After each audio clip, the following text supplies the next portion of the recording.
सब कुछ मिल जाएगा तो तमन्ना किसकी करोगे, अधूरी ख्वाहिशें ही जीने का मजा देती है। जी हाँ दोस्तों, नमस्कार। मैं डॉक्टर मुकेश आप सभी का एक बार फिर से हार्दिक अभिनंदन करता हूं आपके चैनल एस्ट्रो नक्षत्र 27 पर। दोस्तों, अभी मैं उपस्थित हूं तुला राशि के जातकों के लिए जून 2023 का मार्गदर्शन और भविष्यफल लेकर। दोस्तों, अभी कल की ही बात है कि 2023 के जनवरी के महीने में हम खड़े होकर बड़े बड़े वादे कर रहे थे अपने आप से कि इस वर्ष तो दुनिया मेरी मुट्ठी में होगी।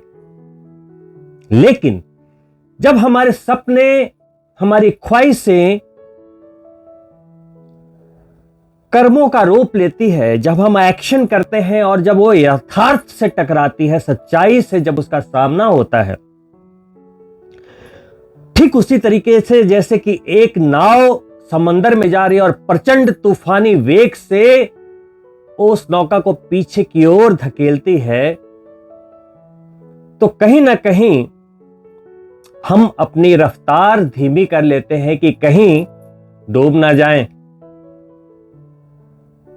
ठीक उसी तरीके से जब हम कार्य करना शुरू करते हैं, अपने सपनों की ओर बढ़ना शुरू करते हैं, तो यथार्थ की भूमि से टकराते ही हम अपने आप से कॉम्प्रोमाइज करने लगते हैं, सपने को छोटा करने लगते हैं और ये कहने लगते हैं कि संतोष में ही परम सुख है, जो मिल गया वही ठीक है, होए वही जो राम रची राखा। कई ऐसी बातें हम अपने आप को तसल्ली देने के लिए करते चले जाते हैं। लेकिन सच्चाई तो यह है कि अगर इंसान जिद पे अड़ जाए, कुछ भी असंभव नहीं। तो आज के जून के महीने का ये संदेश मैं यहीं से प्रारंभ कर रहा हूं कि जून के महीने का कुछ इस तरीके का गोचर तुला राशि के जातकों को मिला है कि बस जिद पे आ जाए तो कुछ भी नामुमकिन नहीं। मैं इस वीडियो के अंत तक ये साबित कर दूंगा कि आप और सिर्फ आप ही अपने सपने को पूरा कर सकते हैं और करके ही रहेंगे अगर आप में जुनून है और जिद है। किसी के आगे झुकेंगे नहीं, क्योंकि आप तुला राशि के जातक हैं। संतुलन आपके रग रग में है, परफेक्शन आपके रग रग में है। तुला राशि के जातक सौंदर्य प्रेमी, कला प्रेमी, दिल के बड़े साफ कोमल, दूसरों की मदद के लिए इमीडिएट एक्ट करने वाले, दूसरों की तरह सोचते नहीं है। जेब में 10 रुपए भी नहीं है, फिर भी दूसरे की सहायता के लिए जान दे देंगे। लेकिन आपके इसी रवैये से दूसरे आपका फायदा उठाते हैं, आपको रिवार्ड नहीं मिलता। बाद में आप रोते हैं कि तुला राशि के साथ ऐसा क्यों होता है। तुला राशि के साथ ऐसा नहीं होता। आप जरूरत से बढ़ के दूसरों के लिए सोच देते हैं और जरूरत से ज्यादा उम्मीद कर लेते हैं, और वो उम्मीद पे जब आघात होता है, क्योंकि सबका नेचर आपके जैसा नहीं है, तो आपको लगता है कि आपके साथ नाइंसाफी हो रही है। आप जितना प्यार, जितना सम्मान, जितना अपनापन, जितनी सैक्रिफाइस दूसरों के लिए दे रहे हैं, क्योंकि आप उस दर्द को महसूस कर सकते हैं, किसी के पेन को आप महसूस करते हैं, आप उसे दुख में नहीं देख सकते। दूसरों को दुखी करना तो बहुत दूर की बात है। आप किसी और से मिल रहे पेन को भी नहीं सह सकते, आप उसकी मदद के लिए इमीडिएट आगे आ जाते हो। कुल मिलाकर शुक्रदेव की राशि के आप जातक हैं। संतुलन के साथ साथ दूसरों के लिए आपके दिल में प्यार, सम्मान, मदद करने की जो आकांक्षाएं हैं, भगवान के समीप ले जाती है। आपके कर्मों के आधार पे प्यारे बन जाते हैं। और शायद यही कारण है कि शनिदेव जो कर्म फलदाता है, जिससे दुनिया डरती है, तुला राशि 12 राशियों में सबसे ज्यादा भाग्यशाली ही कहूंगा कि शनि देव आपकी राशि में उच्च के होते हैं। शनिदेव की प्रिय राशि है। तुला लग्न में शनिदेव योग कारक होते हैं त्रिकोण और केंद्र का संगम बनाते हैं, राजयोग बनाते हैं। तो शनिदेव जो सबसे क्रूर ग्रहों में एक कहे जाते हैं, जज कहे जाते हैं, न्यायाधीश कहे जाते हैं, जब उनकी नजर में आप प्यारे हो तो दुनिया का कोई व्यक्ति आपके ऊपर कैसे उंगली उठा सकता है। बस अपने कर्मों के प्रति सतर्क रहना है। तो आइए प्रारंभ करते हैं जून के महीने के गोचर से।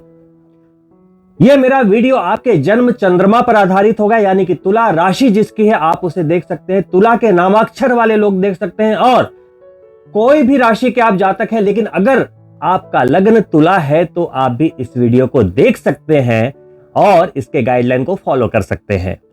वीडियो को अंत तक इस बार जरूर देखिएगा क्योंकि आज का वीडियो बहुत ही खास है। तो दोस्तों, जून महीने का पहला गोचर बुध यानी मरकरी का होगा, जो हमारी बॉडी में इंटेलिजेंस का प्रतिनिधित्व करता है, उसका कारक है। आपकी बुद्धि, आपकी तीव्रता कौन है? मरकरी है। फिलहाल मरकरी आपके सप्तम भाव में, पार्टनरशिप के भाव में, स्पाउस के भाव में, बिजनेस के भाव में, मारक भाव में, सप्तम भाव में गोचर कर रहे थे, जहां पहले से राहु भी थे, गुरु भी थे। वहां से निकलते हुए 7 जून को तुला राशि यानी आपके जन्म चंद्रमा से अष्टम भाव में गोचर करेंगे। 24 जून तक वहीं रहेंगे। इसी बीच 19 जून को अस्त होंगे और पुनः 24 जून को आपके अष्टम भाव से निकलते हुए आपके भाग्य के भाव में, नवम भाव में, मिथुन राशि में गोचर करेंगे। बुध के अष्टम भाव में गोचर करने के साथ ही वहां पे पहले से मौजूद ग्रहों के राजा और आपके लाभ के स्वामी के साथ उनकी युति होगी और बनेगा बुध आदित्य योग। कैसे मिलेगा फायदा? आपके लाभ के स्वामी है सूर्यदेव, अष्टम छिपे हुए भाव में गोचर कर रहे हैं, और विदेश के स्वामी और भाग्य के स्वामी होके आपके लाभेश के साथ कंजक्शन अष्टम भाव में, छिपे हुए कुछ लाभ मिल जाएंगे आपके भाग्य से, कुछ सडन गेन्स हो जाएंगे तुला राशि के उन जातकों को जो विदेश से जुड़े हुए, विदेश में रहते हैं। कुछ इस तरीके के सरप्राइजेस देते हुए 24 जून तक अष्टम भाव में बुध रहने वाले हैं। लेकिन इसी बीच जून महीने का जो दूसरा गोचर होगा ग्रहों के राजा सूर्य और आपके लाभेश का, जो कि अष्टम भाव में बुध के साथ है, 15 जून को अष्टम भाव से निकलते हुए नवम भाव जो सूर्य का दिग्बली भाव है, धर्म का भाव है, भाग्य का भाव है, वहां पे सूर्य का गोचर होगा। ऐसे तो जन्म चंद्रमा से 3, 6, 10 और 11 भाव में सूर्य का गोचर अति शुभ माना गया है, लेकिन नवम भाव में भी बहुत बुरा नहीं है। भाग्य का साथ मिलेगा, लाभ का संगम भाग्य के साथ बनाते हुए लाभेश 1 महीने वहीं रहेंगे और 24 जून को पुनः बुध वहां ज्वाइन करेंगे और बुध आदित्य योग को जारी रखेंगे। जून के पहले 15 दिन सूर्य जब अष्टम भाव में रहेंगे वहां भी बुध का साथ मिलेगा, और 15 जून को जैसे ही वो नवम भाव में आएंगे, वहां बुध की ही राशि है, मिथुन राशि में, बुध की राशि में ही उनका गोचर होगा। तो भाग्य का प्रबल साथ लाभेश के कनेक्शन को दिखाता हुआ, यानी कि बिजनेस करते हो, जॉब करते हो, कोई भी प्रोफेशन हो आपका, आप स्टूडेंट हो, हाउसवाइफ हो, कोई भी हो, कला के क्षेत्र में हो, सरकारी नौकरी में हो, राजनेता हो, कोई भी हो, आपके लाभ को भाग्य का साथ मिल जाएगा। कभी कभी भाग्य का साथ बहुत जरूरी होता है। मेहनत तो हर कोई करता है, एक बड़ी कामयाबी के लिए भाग्य का भी आपके साथ होना बहुत जरूरी है। भाग्य का महत्व क्या है, ये बड़े बड़े सितारों से पूछिए, जो हजारों लाखों के संघर्ष कर रहे भीड़ में 1 या 2 या 5 ऐसे विरले व्यक्ति होते हैं जो सफलता पाते हैं। ऐसा तो नहीं है कि हर कोई आराम से बैठा है और सफलता मिल गई। मेहनत तो हर कोई करता है, ईच एंड एवरीवन, लेकिन जिसके साथ भाग्य भी ऐड हो जाता है वो दुनिया पर छा जाता है। तो दोस्तों, ये भाग्य आता कहां से है? भाग्य बनता है हमारे अच्छे कर्मों से और दुर्भाग्य बनता है हमारे बुरे कर्मों से। भाग्य बनता है हमारी अच्छी सोच से, अच्छी नियत से, और दुर्भाग्य पैदा होता है हमारी बुरी नियत से, बुरे कर्मों से। As simple as that. आपने पिछले जन्म में जो सत्कर्म किए और उसके फलस्वरूप इस जन्म में उससे जनित जो भाग्य मिला, वही कभी कभी संघर्षों में डूबते को तिनके के सहारे के रूप में वो प्राप्त हो जाता है। और इस जन्म में जो आप सत्कर्म करोगे, जो आप परोपकार करोगे, उसके फलस्वरूप जो भाग्य निर्मित हो रहा है, वो आप अपना भाग्य खुद लिख रहे हो, आप अपनी कहानी खुद लिख रहे हो अगले जन्म की। भगवान ने बड़ा प्यारा सॉफ्टवेयर बनाया है। तो दोस्तों, 2 गोचर के बारे में अभी मैंने बात करी। बुध 7 जून, फिर 19 जून को अस्त, फिर 24 जून को भाग्य के भाव में। वहीं सूर्य अष्टम भाव में 15 दिन और 15 जून को फिर नवम भाव में भाग्य के भाव में 1 महीने। अब जून के एक आखिरी और यूं कहें कि साल के सबसे बड़े परिवर्तन की बात अगर मैं करूं तो वो होगा हमारे प्रिय न्यायाधीश, कर्म फलदाता। जी हां दोस्तों, तुला राशि में उच्चता को प्राप्त होने वाले कर्म फलदाता शनि, जो तुला राशि के जन्म चंद्रमा से पंचम भाव में, संतान के भाव में, प्यार के भाव में, शिक्षा के भाव में, त्रिकोण भाव में, मूल त्रिकोण राशि में, श्व राशि में जनवरी से गोचर कर रहे हैं और 2.5 वर्षों तक वहां रहने वाले हैं। अभी हर साल की तरह इस वर्ष भी 17 जून से लेकर 140 डेज तक शनिदेव वक्री होने वाले हैं। वक्री का मतलब क्या होता है? उल्टी चाल चलने वाले हैं, रेट्रो मोशन में आ जाएंगे। किसी भी ग्रह की उल्टी चाल क्या होती है? उनके रिजल्ट देने की जो प्रकृति है उसमें थोड़ा सा बदलाव होता है। वो बदलाव क्या है? तीव्रता आ जाती है,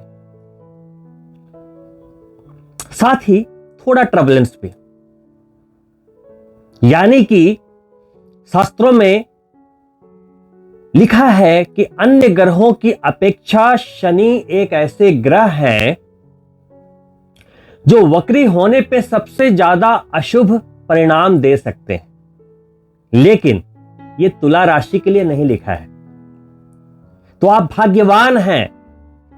यही वक्रीगत स्थिति किसी अन्य राशि में होती तो यह लाइन आपके लिए लागू हो जाती, लेकिन अभी श्व राशि में हैं और आप तुला राशि के जातक हैं, तो आप उनकी इस भयानक अशुभता से बचे हुए हैं।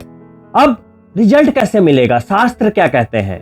शास्त्र कहते हैं क्रूरा वक्री महाक्रूरा, शुभा वक्री महाशुभा। यानी कि जो क्रूर ग्रह होते हैं, वक्री होते हैं, तो महाक्रूर रिजल्ट देने लगते हैं, महा अशुभ रिजल्ट देने लगते हैं। वहीं कोई शुभ ग्रह वक्री होता है तो महाशुभ रिजल्ट देने लगता है। तो ये शुभ ग्रह और अशुभ ग्रह कैसे तय करेंगे? लगन के अनुसार तय करेंगे।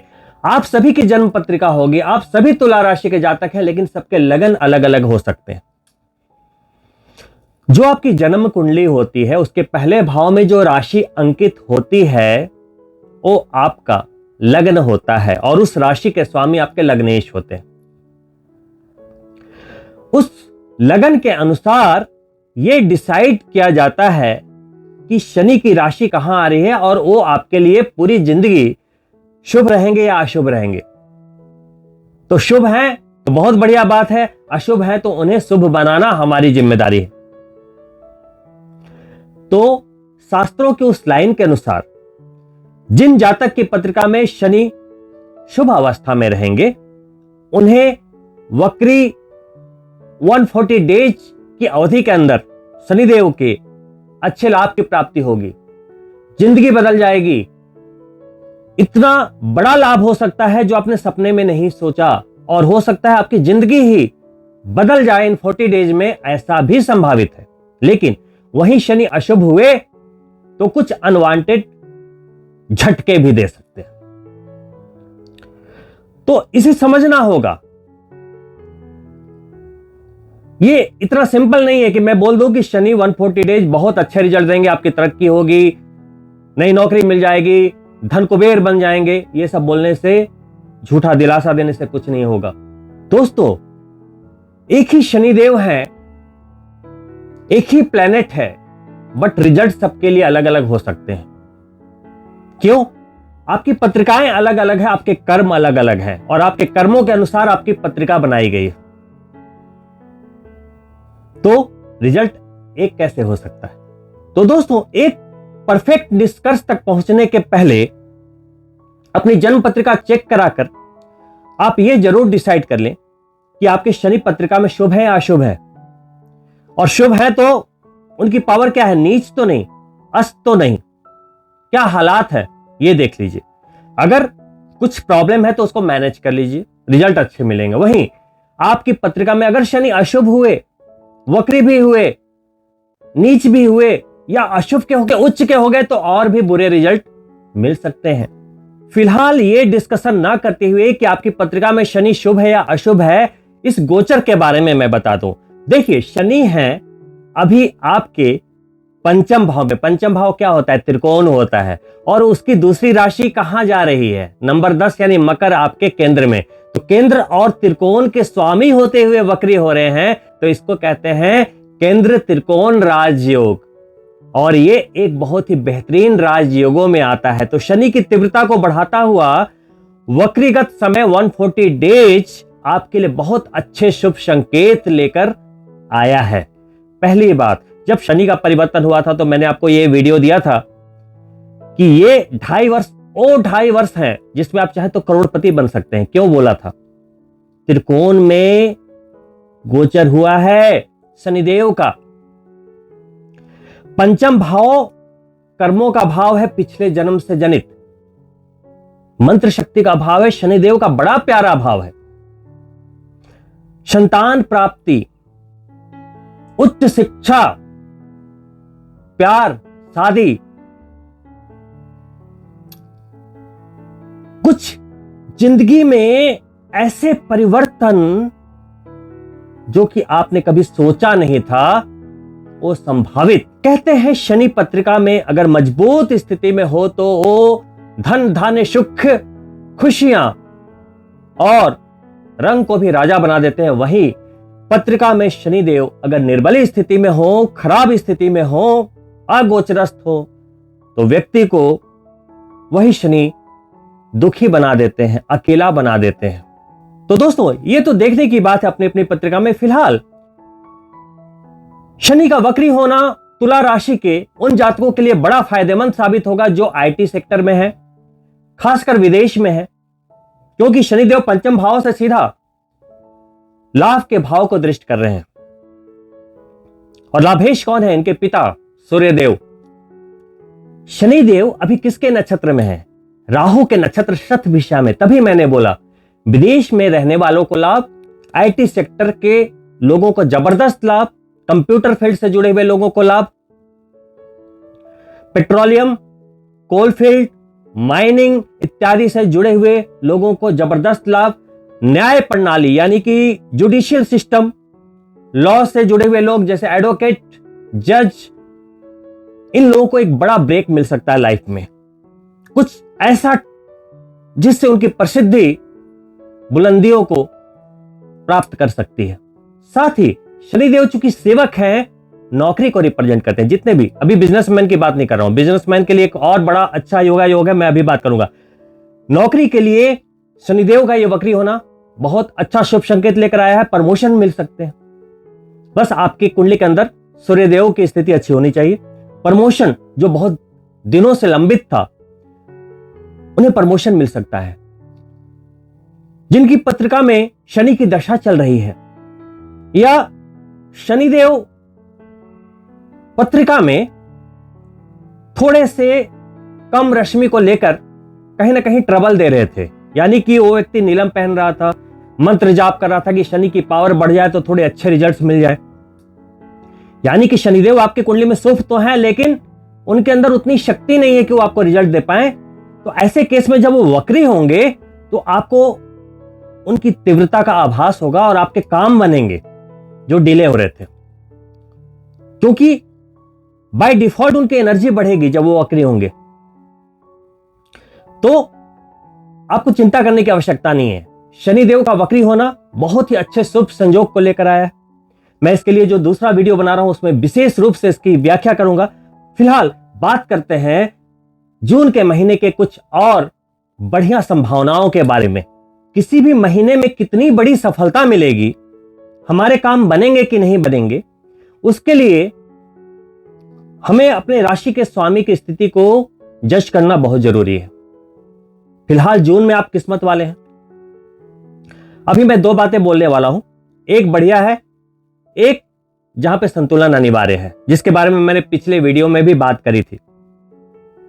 मंगल नीच के चल रहे हैं, जो आपके लिक्विडिटी के स्वामी हैं। उम्मीद करता हूं उस वीडियो को देखने के बाद अपने मंगल की फ्रीक्वेंसी को मैनेज कर लिया होगा। अभी ज्यादा बात नहीं करेंगे मंगल के बारे में, वो मैंने पिछली वीडियो में कवर किया था। दोस्तों, अभी आपके राशि के स्वामी दशम भाव में, करियर के भाव में, तो करियर में तो मजबूती पक्की आनी ही है।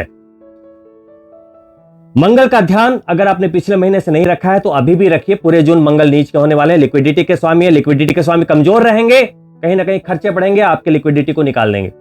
वहीं शनि और मंगल षष्टक योग में है, इसकी भी व्याख्या मैंने की थी।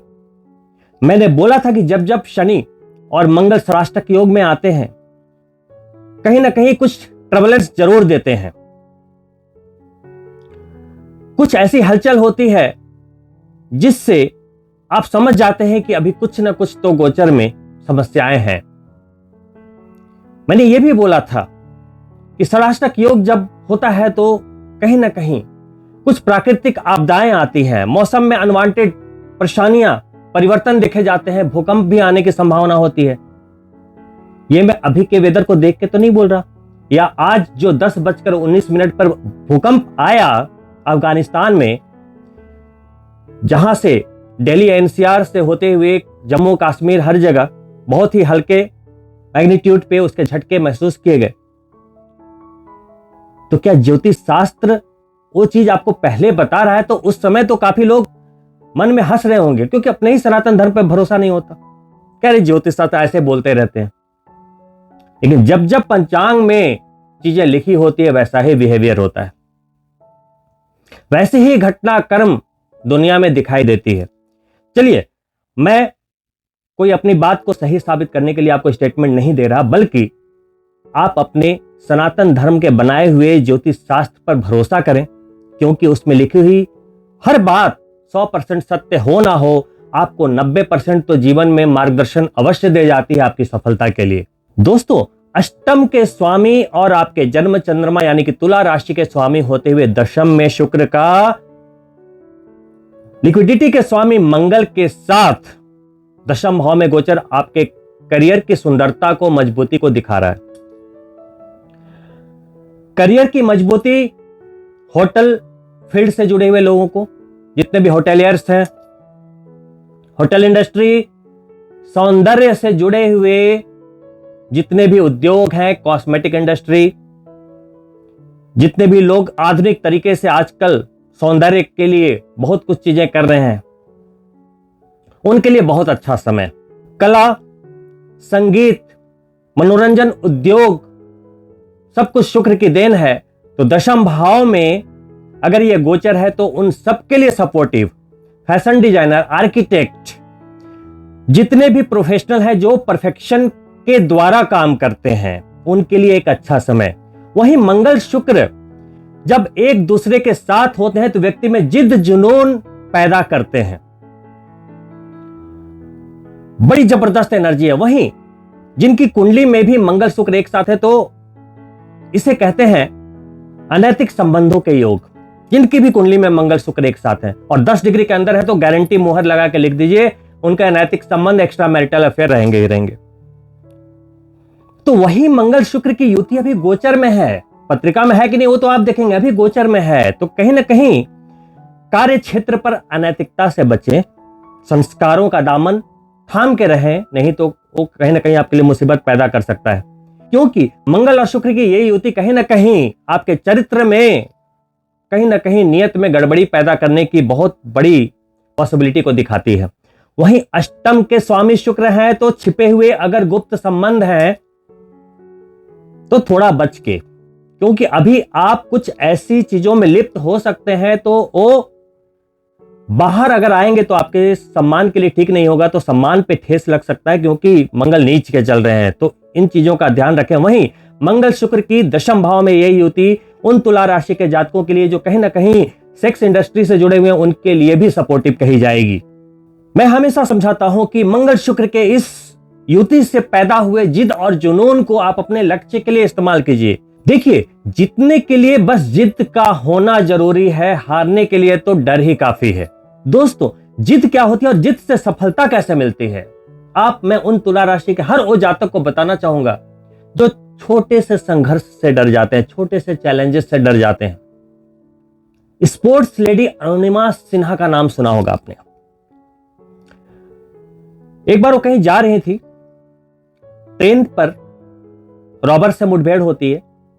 रॉबर्स उसको ट्रेन के नीचे फेंकते हैं, पैर कट जाता है उनका। पैर कटने के बाद हॉस्पिटल में जब उन्हें होश आता है तो ये नहीं बोलती कि मुझे सिंपैथी दो, अब तो मैं अपाहिज हो गई। वो प्रण लेती हैं कि अब मैं दुनिया की हर ऊंची चोटी को फतह करूंगी, चढ़ाई करूंगी, रिकॉर्ड बनाऊंगी। उनकी जिद के आगे वो माउंट एवरेस्ट हो या किलिमंजारो हो, सबने हार मान ली। हर जगह उन्होंने फतह पाई। अभी अरुणिमा सिन्हा के नाम पद्मश्री अवार्ड है, फर्स्ट लेडी अवार्ड, रानी लक्ष्मीबाई अवार्ड, मलाला अवार्ड, यश भारती अवार्ड।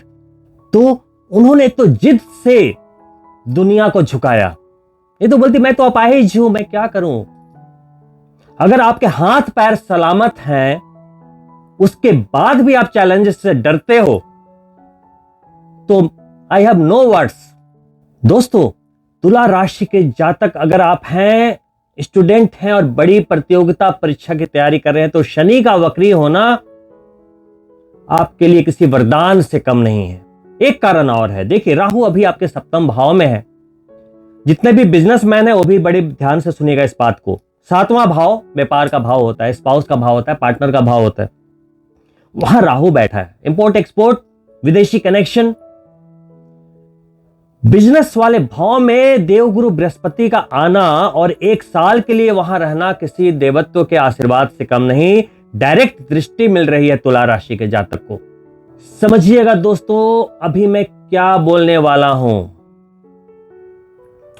गुरु अभी 22 जून तक अश्विनी नक्षत्र में, केतु के नक्षत्र में गोचर कर रहे हैं।